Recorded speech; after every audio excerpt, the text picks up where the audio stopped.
Alright everybody, welcome back to another video on the channel. Today is Tuesday, and on Tuesdays we read some Jewish stories, some stories about tzaddikim and Hasidic Rebbes and everything like that.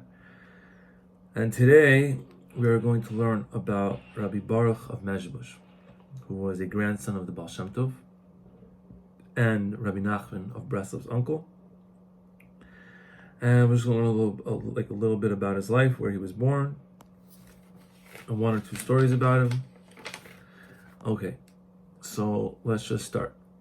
So Rabbi Baruch was born to his father, Rabbi Yechiel Michal Ashkenazi, who was the son-in-law of the Baal Shem Tov. He married Adol, who was the daughter of the Baal Shem Tov. And when he was a kid, he was zeichet to become very close to his grandfather, who was the Baal Shem Tov. He even slept in the same room as him sometimes. And he came from a very, very holy family. And when he was also a kid, his father was Nifter, Adol's husband. And Adol sent him to learn by Rabbi Pinchas of Koretz. And he also learned by Rabbi Ber of Mezrich and the Tolzos Yaakov Yosef, and even more so, he became very, very close to Rabbi Mendel of Vitebsk.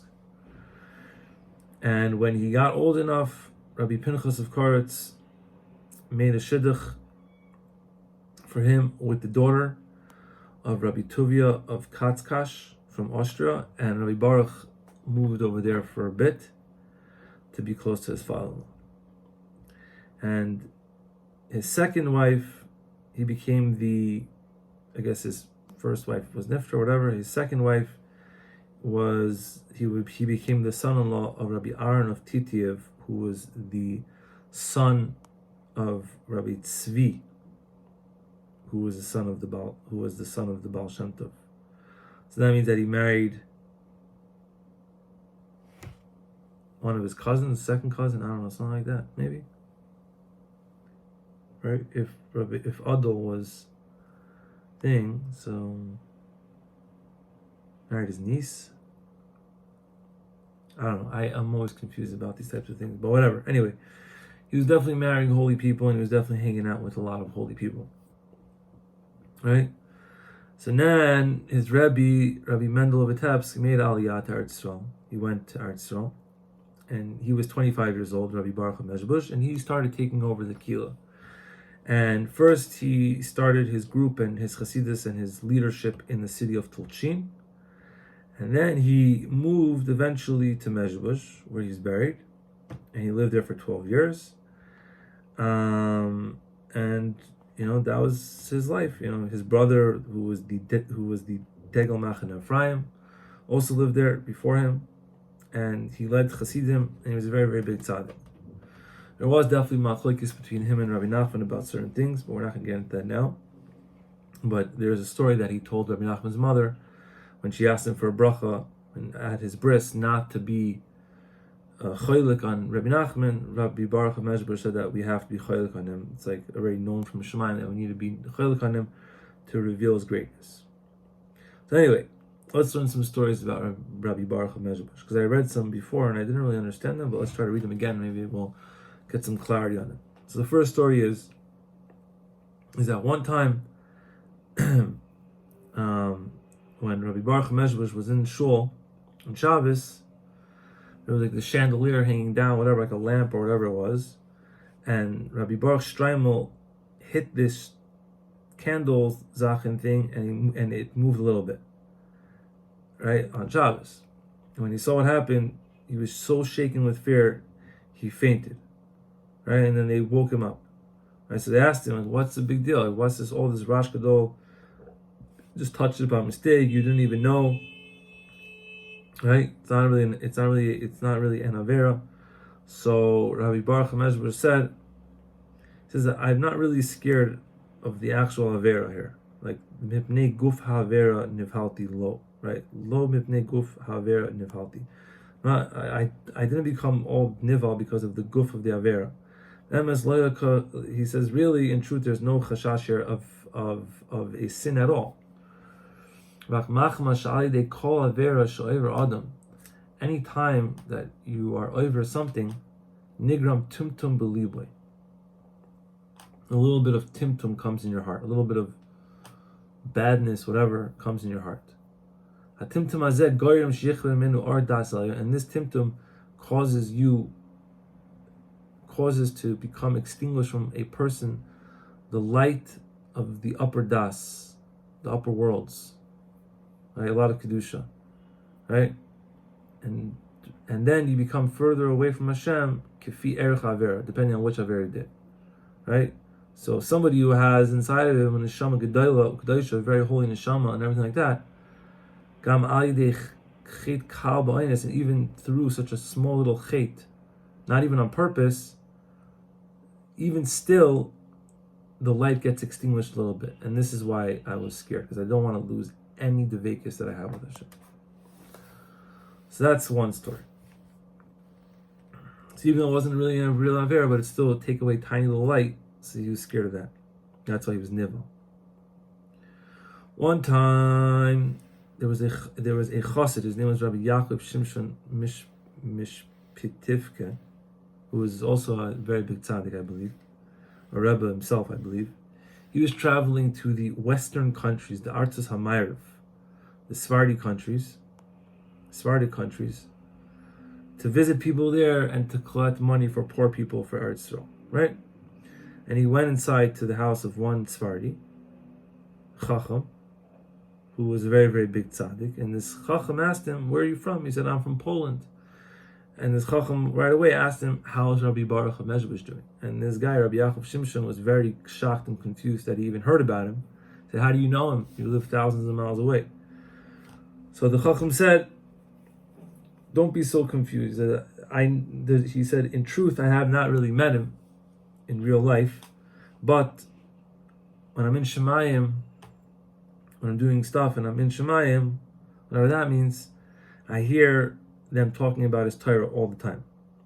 And the Chacham asked him to say over a little Torah from him, and right away he forgot everything. But then he remembered one thing, and the Chacham said, Tell me. He said, "It's really small, it's nothing." He's like, "Tell me."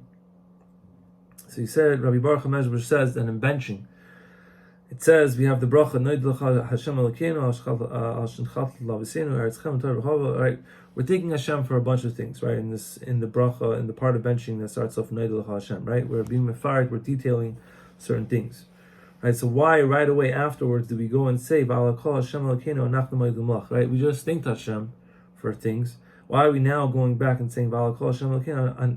Right? Why are we saying again? Like we're thanking Hashem again. It's always good to thank everybody. It's always good to thank Hashem, but like why? Like, what's the sequence here? What's the pshat? So Rabbi Boruch of Medzhybizh says, what's the reason here? It says we have to thank Hashem al zeh ve'al zeh k'moish anu mefartim. Right? We have to thank Hashem for all the things that we detailed in Noidel Hashem Elokeinu. Ulam va'al hakol. Yoiser mikol ados Hashem Elokeinu anachnu moedem lach. V'al hakol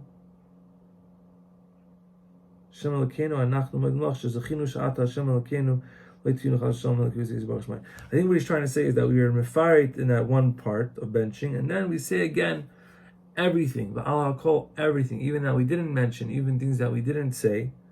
Right, or also that you are our God. V'al hakol, everything is you. Everything is because of you. We are saying again, v'al hakol, that we were zeicha, that you are Hashem Elokeinu, and that we did not make a mistake. V'lo ta'inu, chas v'shalom elokusa yizbarach shemai. We did not move out of the way from godliness at all. I think that's what he's trying to say. And the Chacham heard this, and he was shaking with fear and pachad. He was like, "This is not a little thing. This is a huge lesson," and he started saying more and more Torahs about this also. Rebbe Boruch of Medzhybizh said one time that my grandfather, the Baal Shem Tov, when he wanted to remove an evil person from this world, a sar or a melech from this world, lo yishtamish b'shum tefillah, he would not daven about it at all. Rak haya machlif es hasus b'mer kaftoi. He would switch out one of the horses in his merkava, in his wagon, which would cause this person to be nifter from the world or something like that. So Rabbi Baruch says, we don't have, right? Anu ein anu yichayim lasas kamo. We can't do what he did, right? But tefillah we also can't. Aval tefillah gam kein ein anu tzricha. Why don't we need tefillah? I don't know what he's saying. He's saying we also, I guess, can't really do it with tefillah. Anu misapim sipur b'kach payal mashat tzarich. Right? We'll tell a story. And when we tell the story, then it will take care of what needs to be taken care of.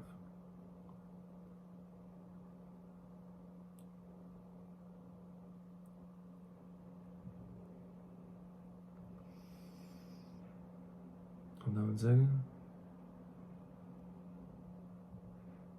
So there's a story over here. I don't really understand what he says next, but let's try to read it. So he says in one of the cities that these Jews lived in at one time, I guess this is a story that he's saying. Now,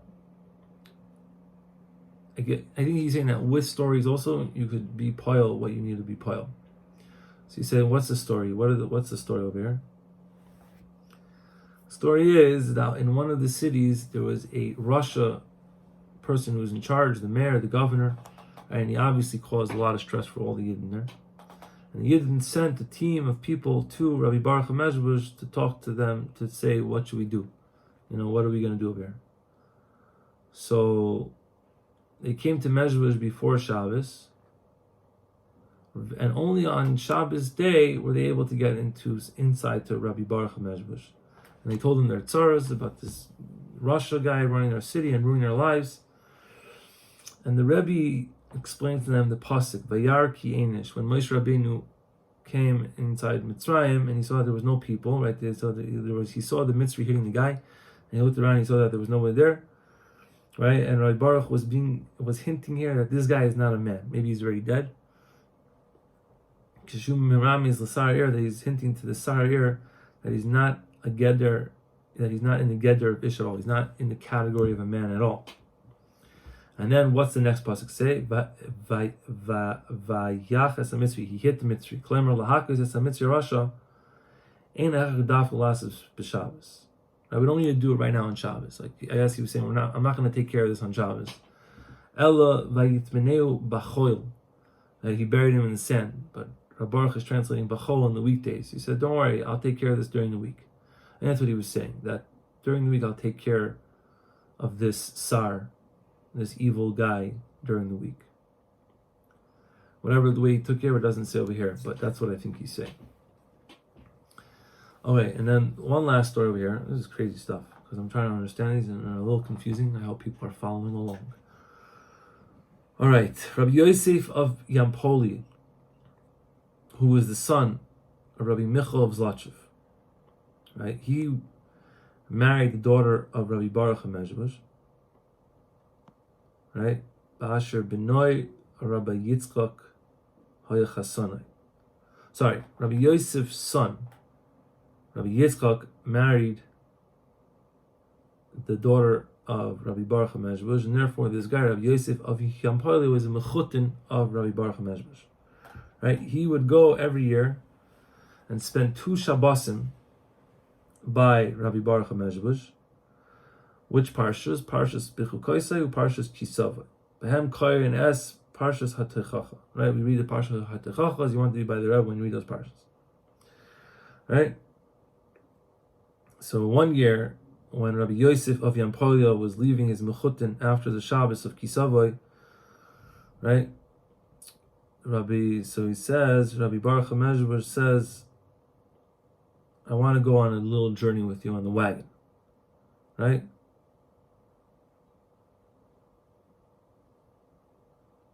And he also said to his son-in-law, Rabbi Yitzchak he should not come with them, and also the wagon driver should be a non-Jew so that he should not hear what they say. Right? So when any story happens in the Chassidus story and they pull out the wagon, you know things are about to get real.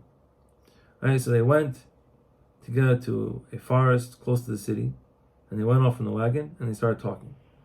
Right? And Rabbi Yitzchak, who was traveling in the wagon behind them, right? He saw that they were speaking together in the forest, and he snuck up and he was listening to and he wanted to try to hear what they had to say. And he heard his father-in-law, Rebbe Boruch of Medzhybizh, say to his father, Rabbi Yosef of Yampoli. He said to him that in the upper world there's a kitrug gadol al klal Yisrael. There's a great dinim, bad judgments are on the Jews, right? And it's going to be very, very bad for the Jews. And there's absolutely no etzah to help this, to fix this tikkun over here, to fix this kitrug. The only way to help it is if two big tzaddikim pass away from the world. And I don't see in this world any two bigger tzaddikim than us, right? And Rebbe Boruch of Medzhybizh says that I'm ready to do this, but I have to ask you for your haskama to do this, so that we could take away this bad stuff that's going to happen to the Jews. And as Mechutin said, no, right, we have to figure out a different way. There must be some other way to do this. And Rebbe Baruch said, no, there's nothing you could do.